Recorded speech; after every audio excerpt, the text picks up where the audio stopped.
ஓம் சாந்தி. 23/6/2017 இன்றைய முரளி ரிவிஷன். பாபா சொல்கிறாரு, கடைசி நேரத்தில் எல்லா ஆத்மாவும் கொசு கூட்டம் மாதிரி போயிடும். ரொம்ப கம்மியானவங்க தான் புது உலகத்துக்கு வருவாங்கன்ற விஷயத்தில் நிச்சய புத்தியும் இருக்கணும், அதற்கான முயற்சியும் எடுக்கணும். அசைக்க முடியாத நம்பிக்கையின் ஆதாரத்தில் தான் சங்கமக வாழ்க்கை குஷி நிறைந்த வாழ்க்கையாக மாறுவது. உயர்ந்த பதவி சத்தியுகத்தில் கிடைக்கிறதுக்கும் அடிப்படை காரணம் என்ன? நம்பிக்கை. ஸோ நிச்சய புத்தியோடு நீங்கள் முயற்சி செஞ்சீங்கன்னா ஈஸியாக லட்சியத்தை அடைஞ்சிடுவீங்க, சந்தேகமே வரக்கூடாது. அந்த மாதிரி அசைக்க முடியாத நிச்சய புத்தி உடைய குழந்தைங்களை பாபாவுடைய வழிபடி ஒரு வினாடி கூட மீறாமல் நடக்கிற குழந்தைங்களை மாயா கொஞ்சம் கூட அசைக்க முடியாது. அப்படின்னா என்ன அர்த்தம்? அவங்க பாபா கிட்ட முழு பலியானாங்க. அந்த மாதிரி குழந்தைங்களை பார்த்து பாபா ரொம்ப குஷி அடைகிறாரு. மற்றது பாபா சொல்கிறாரு, பாபா தான் குழந்தைங்களே சுகமான நாட்கள் வந்துட்டு இருக்குது, பழைய உலகம் அழிய போகுதுன்னு சொல்ல முடியும். வேற யாருமே இதை சொல்ல முடியாது. சுகதாமம் வந்து தான் ஆகணும். ஸோ ஆனால் பாபா சொன்னாலும் சொர்க்கம் வரப்போகுதுன்ட்டு பிரம்மகுமாரிகள் உலகம் ஃபுல்லாக சொன்னாலும் பிரம்மா வாய் வழியாக பிறந்த பிராமணர்களுக்கு மட்டும்தான் நம்பிக்கை ஏற்படுது. ஸோ பிரம்மா வாய் வழியாக பிறந்ததுனால தான் இத்தனை பிராமணர்கள். பிரம்மகுமாரினா பிரம்மாவின் குழந்தைகள் அப்படின்னு அர்த்தம். அப்படின்னு அர்த்தம், இங்கே இருக்கிற அத்தனை குமாரிகளுக்கும் ஒரே தாய் ஒரே தந்தை, மம்மா பாபா. அப்போ இது ஒரு குடும்பம் ஆயிடுச்சு. மற்றபடி அந்த பிராமணர்கள் விகார வம்சத்தினர்கள், நீங்கள் தான் வாய் வழி வம்சத்தினர். ஸோ பாபா சொல்கிற ஒவ்வொரு விஷயத்திலும் உங்களுக்கு நம்பிக்கை இருக்கணும், பகவான் தான் புரிய வைக்கிறாருன்றதில் நம்பிக்கை இருக்கணும். இப்போ கடைசி நேரம், யுத்தம் எதிரில் இருக்குது. ஐரோப்பியர்களும் இருக்கிறாங்க, கௌரவர்களும் இருக்கிறாங்க, 2 பேரும் அடிச்சுக்குவாங்க. ஆனால் யோக பலத்தின் மூலமாக உங்களுக்கு உலக ராஜ்யம் கிடைச்சிடும். இதுதான் கதை. வெண்ணெய்க்காக 2 பூனை அடிச்சிக்கும்போது குரங்குக்கு இடையில் வெண்ணெய் கிடைச்சதாக கதை எழுதியிருக்கிறாங்க. மற்றபடி நீங்கள் பாண்டவர்களாகி நீங்கள் போய் கௌரவர்களோட சண்டை போட்டதாக சொன்னது தப்பு. நீங்கள் அப்படி பண்ண மாட்டீங்க. ஏன்னா சகோதரர்கள் எப்படி அடிச்சுக்குவாங்க? சூப்பர் பாயிண்ட் இல்லை? சகோதரர்கள் எப்படி அடிச்சுக்குவாங்க? அதனால் உங்களுக்கும் அவங்களுக்கும் சண்டை நடக்காது. ஆனால் மற்றபடி கலியுகம் அழிஞ்சு தான் ஆகணும். அழிஞ்சால்தான் புது உலகம் வரும். நீங்கள் அதில் ஆட்சி செய்வீங்க. அதனால் பொறுமையாக இருங்க. ஸோ அணுகுண்டெல்லாம் தயாரிக்கிறவங்க சொல்கிறாங்க, நாங்கள் உலகத்தை அழிச்சிடுவோம்னு சொல்கிறாங்க. அது நடக்க தான் செய்யும். ஆனால் நீங்கள் பயப்படாதீங்க. புது உலகம் ரெடி ஆகிடுச்சு, புது உலகத்துக்கு போகிறதுக்கு தயாராகிட்டீங்கன்னீங்கன்னா பழைய உலகம் அழிய ஆரம்பிச்சிடும். அது 8, 10, 15 வருஷம் கூட தொடர்ந்து சண்டை நடந்துகிட்டே இருக்கும் அப்படின்னு சொல்கிறார். ஆனால் இந்த விஷயத்தை மற்றவங்க புரிஞ்சிக்க மாட்டுறாங்க, நம்ப மாட்டுறாங்க. 10ஓட 11 இது ஒரு யோகா சென்டர், இது ஒரு மடம்பில் இருக்குது அப்படின்னு புரிஞ்சிக்கிறாங்க, தடை விதிக்கிறாங்க. இது ருத்ர ஞான யஜ்யம் இல்லையா? கண்டிப்பாக இங்கே தான் தடை வரும். பழமையான ராஜயோகம்னா அதுக்கு என்ன அர்த்தம்? பழமையானதுன்னா என்ன அர்த்தம்? முந்தைய சங்கமயுகத்தில், அதுக்கு முந்தைய பழசு கிடையாது இல்லை. உலகத்தின் ஆரம்பம் இப்போ தான், இதுதான் நடந்துகிட்டு இருக்குது. சங்கமயுகம் தான் ஆரம்பமான யுகமே. ஸோ அது அவங்களுக்கு புரியல. 5000 வருஷத்துக்கு முந்தைய பழமையான பொருள் எதுவுமே கிடையாது. ஸோ பழமையான ராஜயோகம்னா அது 5000 வருடம் முன்னாடி இறைவனாலே கற்பிக்கப்பட்ட யோகம்னு அர்த்தம். ஒட்டுமொத்த உலகமும் அசுர குடும்பத்தினராக இருக்குது. ஆனால் நீங்கள் இப்போ தெய்வீக குடும்பத்தினராக ஆயிட்டீங்க. பாபா நம்மளை ஆக்கிட்டாரு.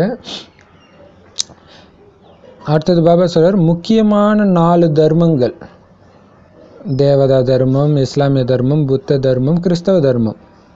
ஆனால் அதுலேயும் நம்பர் 1 தேவதை தர்மம். ஸோ அந்த தேவதை தர்மத்தை உருவாக்கிய சாஸ்திரம் தான் இருக்கிறதுலே நம்பர் 1 சாஸ்திரம். அது கீதை. அதன் மூலமாக தான் சூரிய வம்சம், சந்திர வம்சம் ஸ்தாபனை ஆகுது.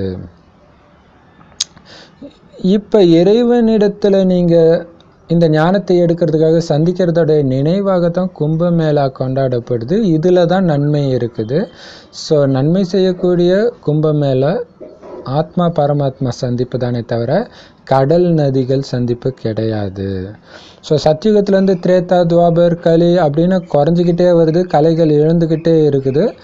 ஆனால் அனைத்து கலைகளையும் இழந்து தீமைகள் பெருகிற நேரத்தில் தான் நன்மை செய்யக்கூடிய சிவபாபா நமக்கு நன்மை செய்கிறாரு.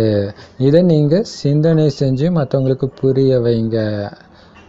அப்போ துக்கம் மேலோங்கும் பொழுது தானே அவர் துக்கத்திலேருந்து விடுவிக்க முடியும்.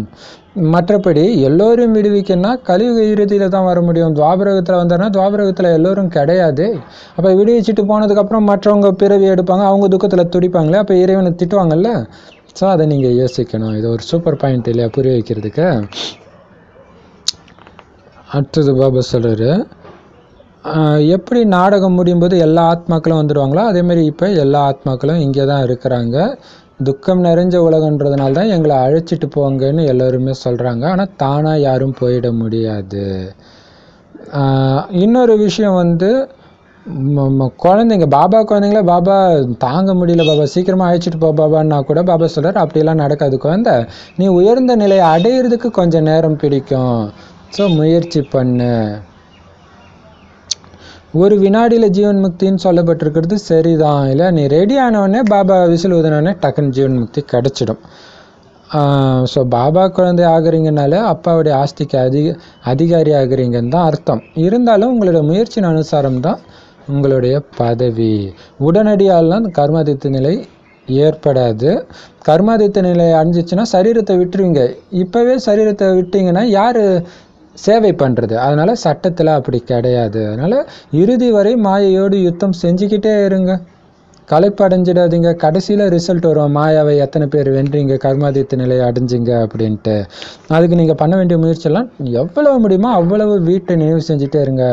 நான் பரந்தாமத்தை சார்ந்த ஆத்மா, இந்த உலகத்தில் விடுபட்டு இருக்கிறேன், பாபா கூப்பிட்டா உடனே போயிடுவேன். அந்த நினைவு உங்களுக்கு ஓடிக்கிட்டே இருக்கணும்.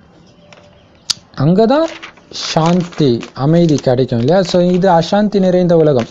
இங்கே அசாந்தி வந்துச்சுனாலே டக்குன்னு புத்தி வீட்டுக்கு ஓடிடுங்க. எப்படி குழந்தை ஒரு பிரச்சனைனா அப்பா அம்மாட்ட ஓடிடுதோ அது மாதிரி நம்ம அப்பா இருக்கிற இடத்துக்கு போயிடுங்க, பரந்தாமத்துக்கு.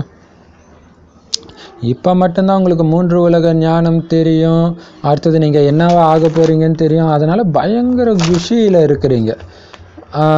மற்றபடி இது எந்த வேதத்துலையும் கிடையாது. பிரம்ம பாபாவும் எல்லா வேதத்தையும் படித்தார், ஆனால் அவருக்கும் இந்த விஷயம் தெரியாது. நாம் ஆத்மாக்கள் பரந்தாமத்தில் வசிக்கிறவங்கன்னு தெரியாது. இப்போ பரந்தாமத்தில் இருந்து பாபா நம்மளை கூட்டிட்டு போகிறதுக்கு வந்திருக்கிறாரு. அவர் வராமல் யாருமே திரும்பி போக முடியாது. ஏன்னா எல்லாரும் மறந்துட்டாங்க. ஞாபக மறதிக்குன்னு ஒரு விளையாட்டு இருக்குதான். வந்த வழியை மறந்துடுவாங்களாம், திரும்பி போகிற இடமெல்லாம் கதவு இருக்கும், எங்களை காப்பாற்றுங்க வழி சொல்லுங்கன்ற மாதிரி. இன்றைக்கி மனிதர்கள் யாத்திரை அங்கே இங்கேன்னு தேடுறாங்க, ஆனால் எங்கே போக போகிறோன்னு யாருக்குமே தெரியல. ஜோதியோட ஜோதியாக கலந்துட்டாங்கன்னு சொல்கிறாங்க, அப்படியெல்லாம் யாரும் நடுவில் போக முடியாதுன்றதும் தெரியல. ஸோ எப்படி ஒரு நாடகம் முடிஞ்சால் மேடையில் எல்லோரும் தோன்றி அந்த நாடகத்தில் நடித்த ட்ரெஸ்ஸோடு தோன்றி பிறகு ட்ரெஸ்ஸை மாற்றிட்டு போவாங்களோ, அதேமாதிரி கடைசியில் எல்லோரும் என்ன நடிப்பு நடிக்கிறாங்களோ அந்த ஆடையோடு இந்த கலியுக இறுதியில் இந்த பூமிக்கு இருந்து தான் இருப்பாங்க. ஸோ வந்த பிறகு தான் மீண்டும் போவாங்க. ஸோ போக போகிறது எது? ஆத்மா. அதனால் ஆத்மாபிமானி ஆகிட்டீங்க.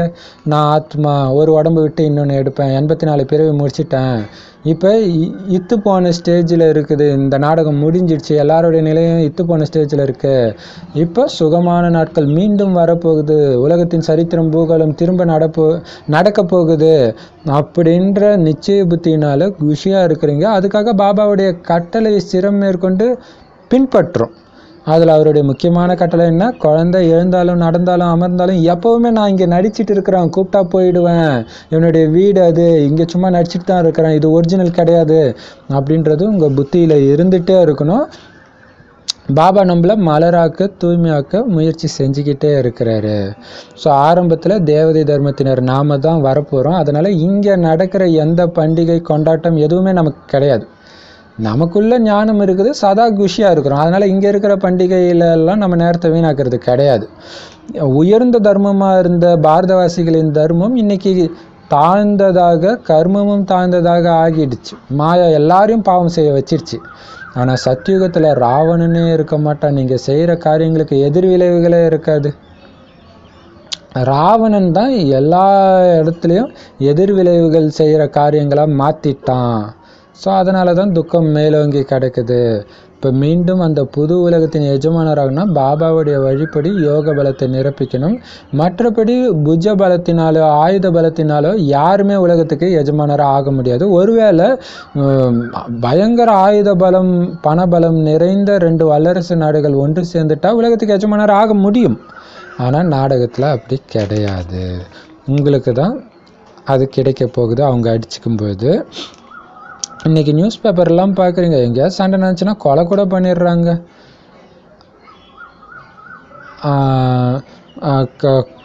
குழந்தை அப்பாவை கொலை பண்ணுது, மனைவி கணவனை கொலை பண்ணுறாங்க. அந்த மாதிரி மோசமான உலகம். அதனால் இங்கே புத்தியை ஈடுபடுத்தாதீங்க.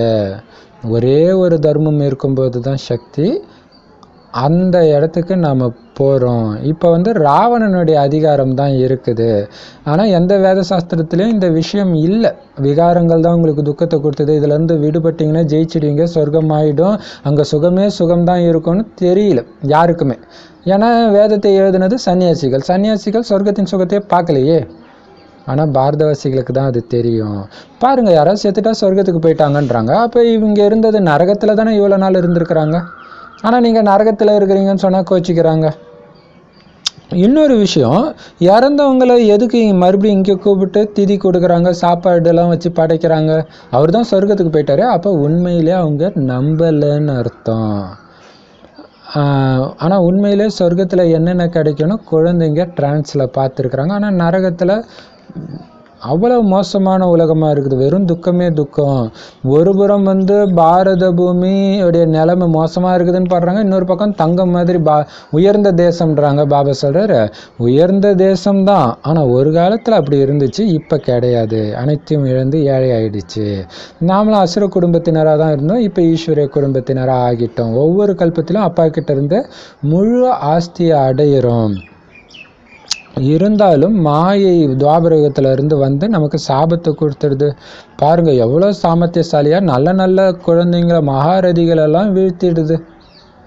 எப்படி இந்த ஸ்தூல மிலிட்ரியில் அடி வாங்குறாங்க எதிரணிக்கிட்ட இருந்தனா உடனே ஒன்றும் மிலிட்ரியை விட்டுட்டு போகிறது கிடையாது. அதேமாரி நாமளும் மாயை அடித்தாலும் திருப்பி கடைசி வரைக்கும் யுத்தம் செய்து ஜெயிக்கணுமே தவிர பாபா விட்டுட்டு போயிடக்கூடாது. அவங்களுடைய தொழிலில் அங்கே சண்டை போடுற மாதிரி நம்மளுடைய தொழிலும் இதுதான். எப்படி ஒரு பிரச்சனையிலேருந்து வக்கீல் வாதாடி நம்மளை விடுவிக்கிறாரோ அது மாதிரி பாபா வழக்கறிஞராக இருந்து மாயா கிட்டேருந்து நமக்கு விடுதலை வாங்கி கொடுக்குறாரு. அந்த மாதிரி சிவசக்தி சேனைகளாக இருக்கிறவங்க இந்த தாய்மார்கள், அவங்களத்தான் பாபா முன்னுக்கு வைத்து வந்தனமும் பண்ணுறார், வந்தே மாதரம்ட்டு. ஏன்னா அந்த குழந்தைங்க அப்படி சம்பூர்ண பலியாயிடுறாங்க.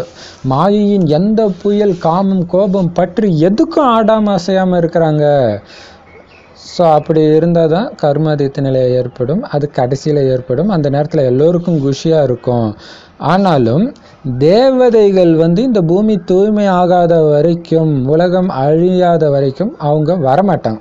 உலகம் அழிந்து தூய்மையான பிறகு தான் அவங்க வருவாங்க. அதனால் இந்த முள்ளுக்காடு தீப்பத்தி எரிந்தே ஆகும். எல்லா ஆத்மாக்களும் கொசு கூட்டம் மாதிரி போயிடுவாங்கன்ற விஷயம் உங்களுக்கு தெரியும். அதோடைய நினைவாக தான் ராமனும் போயிட்டான், ராவணனும் போயிட்டான். யாருமே மரணத்துலேருந்து தப்பிக்க முடியாதுன்னு பாடியிருக்கிறாங்க. ஆனால் மரணத்துக்கு பிறகும் அவங்க பிறவி எடுப்பாங்க. பட் இது முக்தி அடைந்து போயே ஆகணும் எல்லோரும். புது உலகத்தில் கம்மியான பேர் தான் வருவாங்க.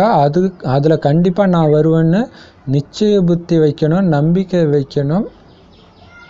அது மட்டும் இல்லை, இந்த ஞானத்தை கடவுள் தான் கொடுக்க முடியுன்றதுல நிச்சய புத்தி இருந்தால் தான் அதன்படி முயற்சி செஞ்சு அங்கே வருவீங்க. வரதானத்தில் பாபா சொல்கிறாரு, பிராமண வாழ்க்கையுடைய மிகப்பெரிய பெருமிதம் எதுன்னா தூய்மை தான். இந்த தூய்மையின் பெருமிதம் என்ன பண்ணுன்னா சதா குஷியில் நடனமாடிய வச்சுக்கிட்டே இருக்குமா. அரசருக்குரிய தகுதியே அந்த தூய்மையில் தான் இருக்குது. எதன் மீதும் பற்று காமம் கோபம் எதுவுமே இல்லாமல் இருக்குது. ஸோ அவங்க எப்போவுமே குஷியில் நடனமாடிட்டே இருப்பாங்க. அவங்களுடைய குஷி சில நேரம் அதிகம், சில நேரம் கம்மியாலாம் இருக்காதான், நாளுக்கு நாள் அதிகமாகிட்டே இருக்குமா. அவங்களுடைய நடத்தை எப்படி இருக்குன்னா உள்ள ஒன்று புறம் ஒன்றாக இருக்காதான். வெளியில் சிரித்த மாதிரி உள்ள துக்கப்படுற மாதிரிலாம் இருக்காதான். எப்போவுமே அவங்களுடைய உள்ளுணர்வை, பார்வை, வார்த்தை, நடத்தை எல்லாமே உண்மையானதாக இருக்கும். உள்ளுணர்வுலையும் தூய்மை இருக்கும், பார்வையிலும் தூய்மை, வார்த்தையிலும் தூய்மை, நடத்தையிலும் தூய்மை. எங்கேயுமே எதிர் எண்ணம், எதிர்மறை எண்ணங்கள், வீண் எண்ணங்கள் எதுவுமே இருக்காது. சதா புன்முறுவல்ல, சதா மகிழ்ச்சி நிறைந்து அவங்க முகம் காணப்படும். ஸோ அதுக்கு ஆதாரமாக இருக்கிறது எது? தூய்மை. நான் தூய்மையான ஆத்மா. பிராமணனாலே தூய்மைன்னு தான் அர்த்தம் இல்லையா? ஸ்லோகன் பாபா சொல்கிறாரு, உலகத்தில் அதிமேலான பலம் எதுன்னா தூய்மையின் பலம் இல்லை. இந்த உலகத்தையே நரகத்துலேருந்து சொர்க்கமாக மாற்றுறது அந்த தூய்மை தான். அதில் தான் இருக்குது. மனதை கட்டுப்படுத்தணும்னு சொன்னதே அந்த தூய்மைக்காக தான் இல்லையா? ஸோ அந்த பலம் இருந்துச்சுன்னா உங்களை யாருமே அசைக்க முடியாது, உங்களுடைய குஷியை யாருமே பறிக்க முடியாது. ஸோ நான் தூய்மை நிறைந்த ஆத்மா, தூய்மை தான் என்னுடைய உயிர் மூச்சு, தூய்மையின்மை எனக்கு துர்நாற்றம், அது சூத்ரனுடைய சொத்து, நான் பிராமணன், தேவதையாக மாறிட்டு இருக்கிறேன், ஸ்ரீ நாராயணனாக மாறிட்டு இருக்கிறேன், தூய்மையில் கொஞ்சம் குறை இருந்தாலும் நாராயணன் பதவி கையை விட்டு போயிடும் அப்படின்ட்டு திரும்ப திரும்ப சொல்லி உங்களுக்குள்ள போதை ஏற்றி ஏற்றி தூய்மையிலேருந்து எண்ணத்து அளவில் கூட வளைஞ்சு கொடுக்காமல் இருக்கணும். Om Shanti Baba. Thank you Bap Dada. Love you Bap Dada.